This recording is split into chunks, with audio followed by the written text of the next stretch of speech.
दोस्तों, आज मैं दीपक बनाम हरियाणा सरकार मामला जो कल से सोशल मीडिया पर घूम रहा है उसके बारे में चर्चा करने के लिए आपके पास मैं प्रस्तुत हुआ हूँ। इस मामले की जानकारी हम में से किसी को भी नहीं थी, यानी कि मुझे भी नहीं थी कल तक, जब तक कि सोशल मीडिया पे नहीं आया। हालांकि सरकार को इसकी जानकारी रही होगी, तो बड़ी सरप्राइजिंग चीज़ है कि सरकार की तरफ से अभी तक इस बारे में कोई स्पष्टीकरण क्यों नहीं दिया गया। बात ऐसी है कि जब सोशो इकोनॉमिक क्राइटेरिया के मामलों की सुनवाई हुई तो उसके साथ में चूँकि ये जो LPA 1037 जो उसकी भी सुनवाई चल रही थी, तो इसलिए उस समय पर सुनवाई के दौरान मैं कोर्ट में मौजूद रहा, तो मुझे इसकी जानकारी है। जब 5 नंबरों की यानी कि 5% ग्रेस मार्क्स की जब सुनवाई होती थी, तो उस समय पर जो ओल्ड रिक्रूटमेंट वाले मामले हैं वो कोर्ट ने अलग कर दिए थे, ये कह करके कि इसके बारे में हम बाद में चर्चा करेंगे, और अभी फ़िलहाल केवल ऑनगोइंग रिक्रूटमेंट यानी कि CET और TGT के मामले में 5% की जो ग्रेस है इसके बारे में सुनवाई की जाएगी। तो यही कारण है कि जो ये जजमेंट आती है, तो जजमेंट में किसी भी ओल्ड रिक्रूटमेंट या एग्जिस्टिंग रिक्रूटमेंट का कोई किसी भी प्रकार का कोई जिक्र नहीं आता है। लेकिन किसी कारणवश या किसी भी कारण से यह मामला जो है कहीं ना कहीं मुख्य केस के साथ में, यानी कि सुकृति मलिक वाला जो मामला है उसके साथ में अटैच होकर के रह गया, जिसके कारण से एक ऑर्डर आया और वो रिट पिटीशन भी अलाउ हो गई, और उसमें भी जो है सोशो इकोनॉमिक क्राइटेरिया क्वाश हो गया। 11/2019 एडवर्टीजमेंट नंबर 11/2019 ALM वाली जो एडवर्टीजमेंट है उसके अंदर, जिसके कारण एक संशय की स्थिति कल से बन गई है कि क्या एग्जिस्टिंग रिक्रूटमेंट्स में से जो है 5 नंबरों का बेनिफिट भी चला जाएगा। तो इसका उत्तर यदि इस जजमेंट को पढ़े तो हाँ में आता है, क्योंकि सुप्रीम कोर्ट से भी यह अपील्ड हो गई है।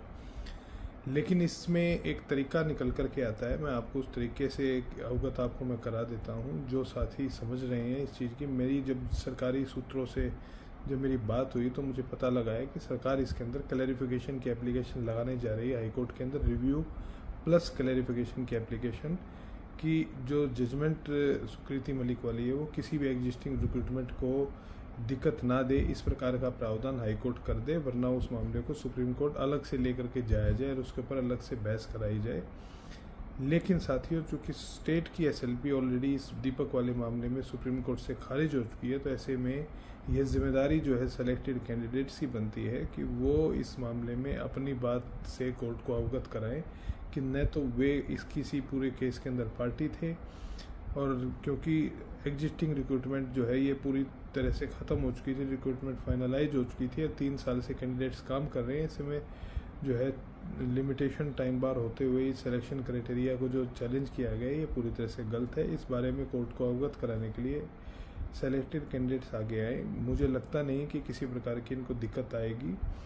आपको जा कर के कुछ नहीं कहना कोर्ट में, केवल मात्र एक ही चीज़ कहनी है कि प्लीज़ आप इस बात को समझिए कि हमें पार्टी नहीं बनाया गया। और 2, जो CET का फैसला है वो चूँकि CET की रिक्रूटमेंट ऑनगोइंग रिक्रूटमेंट थी, तो हमारी रिक्रूटमेंट को इससे अलग किया जाए, नहीं तो ये पूरा का पूरा जो चीज़ें 2018 से अब तक सेटल हुई हैं सब की सब अनसेटल हो जाएंगी। क्योंकि जो रिक्रूटमेंट क्वाश हुई है उसके अंदर जो सोशो इकोनॉमिक का क्राइटेरिया आया था वो अमेंडेड क्राइटेरिया 11 जून 2019 को लागू हुआ था।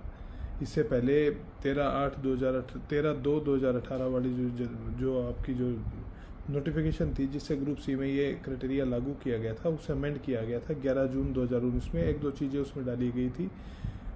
वो चीज़ें थी, एक तो कि जो फादरलेस बच्चे हैं उनको जो है बेनिफिट दिया गया था, बावजूद उसके कि उनकी माता जीवित थी, क्योंकि ये जो है एक कंट्रोवर्सी एक मामले के अंदर हाई कोर्ट में सुनाई गई थी, जिसके कारण बाद में सरकार के संज्ञान में सरकार ने उसे बदलाव करने का काम किया।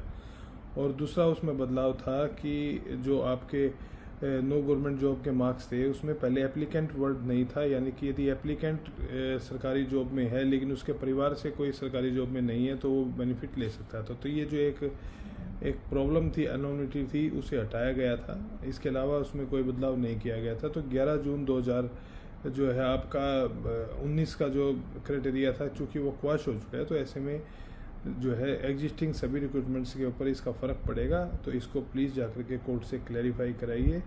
मेरी शुभकामनाएं आपके साथ हैं, चिंता मत करिए, और जल्दबाजी में हड़बड़ाहट में कोई ऐसी चीज़ ना करें जिसके कारण आपको या आपके परिवार को किसी प्रकार की दिक्कत आए। बहुत बहुत धन्यवाद।